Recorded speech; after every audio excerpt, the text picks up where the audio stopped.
Oh, now you have a question. Well, I'm waiting for you to finish. Okay. Um, when you said that it's your job to ask those questions as the agent when you're going through the house, sometimes I think that I would not do that because now it just seems like everyone, unless you help set up a search for them, they go searching, no matter if you set up a search for them or not, they go looking for homes by themselves and then they tell you what they want to see. So when you're going through there, they've picked things Right. out a lot of the time. Good point. So, in other words, you're allowing them to kind of dictate your search patterns.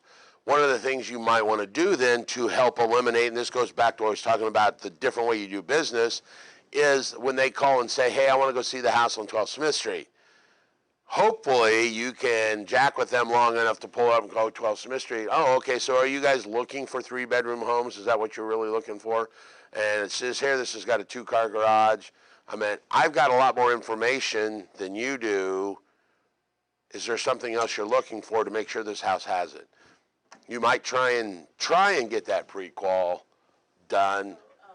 I've also found it helpful to get to the showing. If you set it a little bit earlier than what they were thinking and you get there a little bit before them, if you've never been there, and that way you just open up everything and turn on the lights, I think that's helped a lot. Yeah. Because when you've entered a room, you're like, oh, I noticed this was here.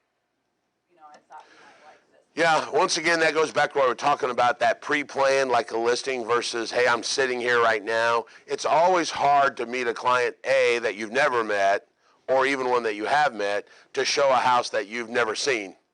And that's exactly why some companies have those broker opens to get the broker there to look at them so that they can see all the stuff and talk to the listing agent and say, well, what about this? Well, yeah, that's a 55-gallon water tank. It holds, 3 hours worth of. That way when I go show it, now I have more information. But you're right. Technology now has made it so bad that they literally call you and go, I'm on the way to see this. I want you to get me in. And you walk in there and go, how much was this house? Hold on. Let me look this up. And it kind of makes us look like a bad person. But I almost always still try and narrow that down, even when I'm walking through the house with them. You know, I'll give them the first one. Maybe the first one, you're right. They're looking for 4 bedrooms. They didn't know it. And they got you out looking at a condo. But you should say, oh, so we're looking for condos because we like that carefree living. Well, no. We've got 4 kids. You know this is a 2-bedroom, right? Oh, no, we just like the outside, or it was close to the school, or, it's real close to my husband's work. This probably didn't go to work for you, but I'll tell you what I do. That's when you let me create a search for you, and we can get you some custom stuff and maybe head back out again tomorrow, because I don't think this is really fitting what you just told me. All right? So that is a problem with the way technology. Maybe it's just the people I work with, but a lot of people I work with, I've already made contact and we've narrowed it down to what they're looking for. So I haven't had to have those conversations like, oh, you didn't realize this was a 3-bedroom because we already decided that that wasn't. So I've never really run into what you're talking about when you've never seen the house, or they may not have picked a place to go see that they didn't think they wanted, other than they couldn't tell what it looked like from the picture. Right. Run into things on Zillow that is sold or is no longer active? Not that they want to go. Well, they would ask, "Hey, do you think we can go see this? I found it on Zillow." And then I look up in our system. I say, "Oh, I'm sorry, it's pending," or they temporarily took it off the market, or "Oh, this one was sold 3 months ago. I'm not sure why it's still showing active on there." Yeah. I think that makes us look bad, honestly, because I think everybody will trust themselves enough to go, well, I know I saw it listing. Well, yeah, you did, and then you have to kind of educate your buyer that Zillow runs behind the times. I've got current data that says it closed. Let me look. Matter of fact, yeah, it closed February the 3rd, and Zillow hadn't caught up yet. Also, people will find things on Zillow that they're not for sale yet. They have that tool that it says "Make Me Move" or whatever. Yeah. Someone will put their house up there with a price and all the square footage, and it's not even for sale. And they put it. Zillow allows people to put it on there, so in case someone wants to go see it, they would sell your house if you were in. They would sell their house if they were interested, but it's not on the market yet. So Yeah. someone would send me a link and say, "I want to go see this house." And I say, I can't find it on our system. Are you sure it's not for sale by owner? Oh, no, I saw it on Zillow. It's there. Well, I found it, and it was listed under Make Me there's just someone that you can throw it out there and say, hey, I'll sell my house if you're interested, but I don't want to list it yet. Yeah. Yeah, Zillow has caused us quite a concern with some of the tools they're using and the methodology in which how they close properties. I've seen properties closed in our system for months that still show active on Zillow. The problem is our system is the gold standard, and what the public get to see are two different things. They're seeing Zillow that says it's active, and then they call you and you go, well, it's not active. Immediately they get mad at us. Well, how can it not be active? Zillow said, because Zillow's a knockoff site. You know, you end up explaining that. Anymore, I tell people to download the MyBore app because it's a great search Yeah. tool anyway, and then you can go driving and it'll pop up everything as you're driving, what's for sale, and they can look at the Right. One of the things I want to go back to, though, is the thing that we touched on. So when a client calls you and says, hey, Kim, I want to go look at this property, and I'm here now, so you grab the MLS sheet and you run out. While you're walking through, do you try to assess what they're looking for? Even though I know I'm standing in a 3-bedroom ranch, do you still not try to say, so, you know, is this the typical house? And I don't know really how to tell you how to say it, but I meant. I think maybe if it's the first one, they're just beginning their search and this is the first house we've seen, I always ask, is this what you were picturing when you were going out and looking for homes? Right. Or, you know, and if they say, yes, this is exactly what we want, okay, well, let's find one similar to this. Yeah. You know, because a lot of times they'll say, well, I'm not sure, this is the first one I've seen. Well, and then that's when you really need to say, okay, I've done this before. Tell you what, let's finish looking at the house, but why don't we go around the corner instead of have a cup of coffee or McDonald's and get a Coke, or I'll buy you a donut or whatever. And then in that process is now where we go, okay, so if I could wave my magic wand, what would you want? And that's usually how I try to present it to clients that I've never dealt with before. My first is that whole the magic wand theory.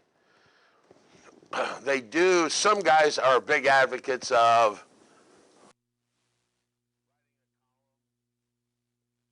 on your piece of paper called a need and a want. What do you need? Well, I need 3 bedrooms. I need a ranch because I can't walk upstairs. My knees hurt. I need Perry Township. I need this. What do you want? I want 1 acre. I want a fence. I want a barn and a pool. So that's, okay, well, I can do this. And I get people all the time, and they're like, well, you know, just give me a 3-bedroom. I don't want to be picky. No, now's the time to be picky. And that's what I tell them. Because if you want 37 things in your house, and I search all 37, and we find one that matches, that's the one you're going to buy because it's matched all 37. I mean, if you give me, I want just 3 bedrooms, there's 44,000 houses on the MLS for just 3 bedrooms. And then what you do is you get them a list of the needs and the wants.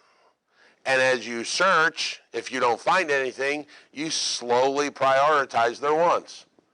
Okay, my major one is 1 acre. I can do without a barn. Shh, get rid of the barn. Now how many? None. Ooh, I can do without a pool. Shh, now how many? 8. Now, there we go. We got all your needs and 2 of your wants, and there's 8 properties. Let me email them to you. We'll schedule them over, and let's go. But I think it's still, even if it's their first time, like I said, you may give them the first one. I know we were looking at condos, but you just told me you wanted a pool and a barn. This really isn't fitting what you're telling me. Let me build you a gateway with all of these needs and wants, and we'll go through it. All right? The inspection process, this is what's killing me now more than anything else. I told you recently what my last inspector said, right? That the roof was on wrong. I was the listing agent, so it really wasn't my inspector. It was the buyer's inspector. That was his quote to them, that the roof was on wrong. After a lot of coaxing with this guy, the word wrong meant the shingles were bad. So we ended up we're getting a new roof put on it.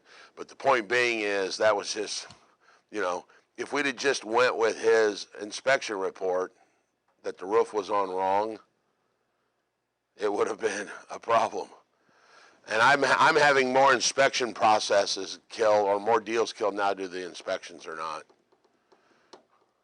Do you guys recommend inspectors, or do you have one that corporate? I mean, a couple of you guys are big corporate companies. Do you have a corporate guy that works for you? Just whoever you guys want to pick?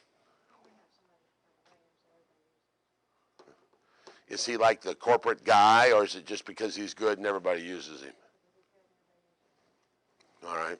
What do you guys do? We just have a couple different ones, and you just say they're all equally good. They all charge different amounts too. So Yeah. people always ask that, how much is it going to cost? And I mean, inspectors charge different too, so that's kind of hard to answer.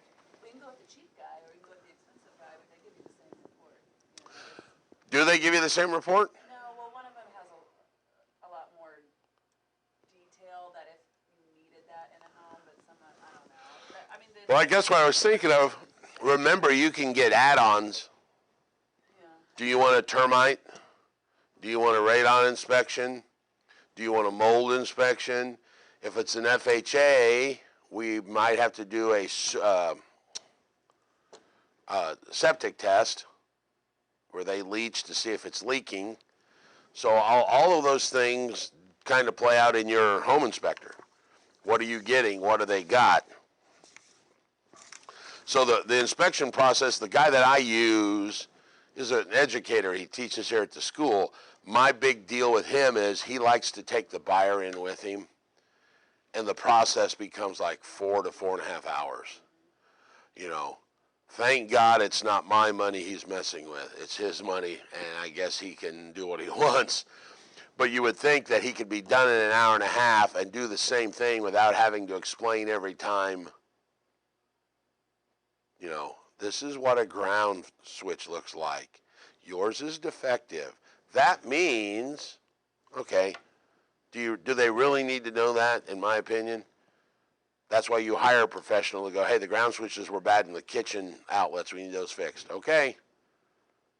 Some people like to be there to know the ins and outs. I understand that. And once again, it's one of those information overloads. I personally do not care. Just give me the report. But a lot of people like to know where. I'm a big believer of let people do what they do. You know, like the website. I mean, Nino programs the website. I want to tell Nino I want this to be done and tell me when it's done. I don't want you to explain every step. I don't want to do that. And so I'm with you. Yeah.